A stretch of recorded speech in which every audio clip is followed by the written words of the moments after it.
بسم الله الرحمن الرحيم.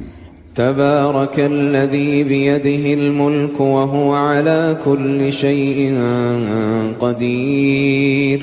الذي خلق الموت والحياة ليبلوكم أيكم أحسن عملا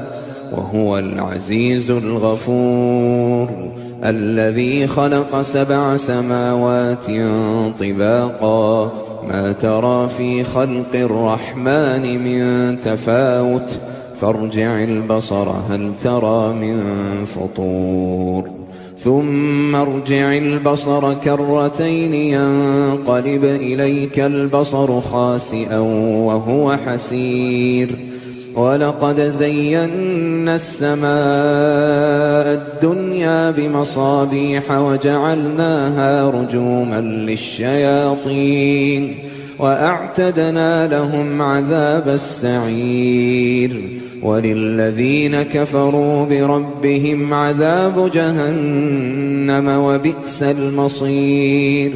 إذا ألقوا فيها سمعوا لها شهيقا وهي تفور تكاد تميز من الغيظ، كلما ألقي فيها فوج سألهم خزنتها ألم يأتكم نذير، قالوا بلى قد جاءنا نذير فكذبنا وقلنا ما نزل الله من شيء إن أنتم إلا في ضلال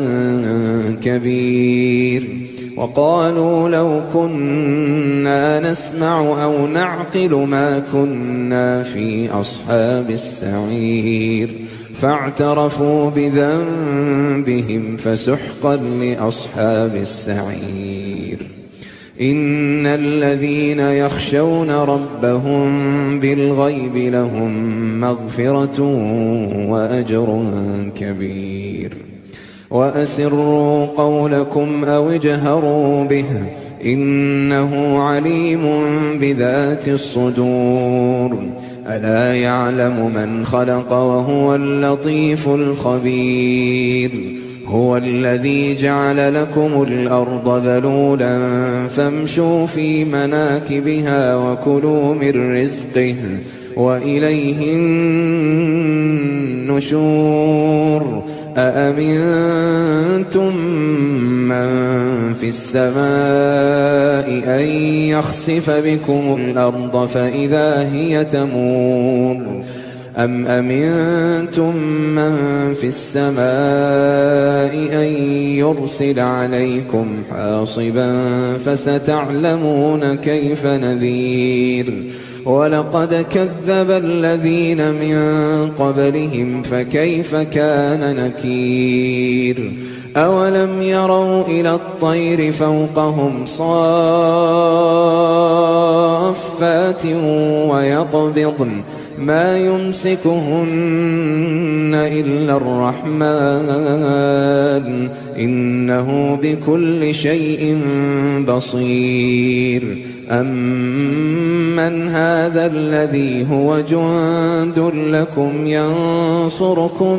من دون الرحمن إن الكافرون إلا في غرور، أمن هذا الذي يرزقكم إن أمسك رزقه بل لجوا في عتو ونفور، أفمن يمشي مكبا على وجهه أهدى أمن يمشي سويا على صراط مستقيم، قل هو الذي أنشأكم وجعل لكم السمع والأبصار والأفئدة قليلا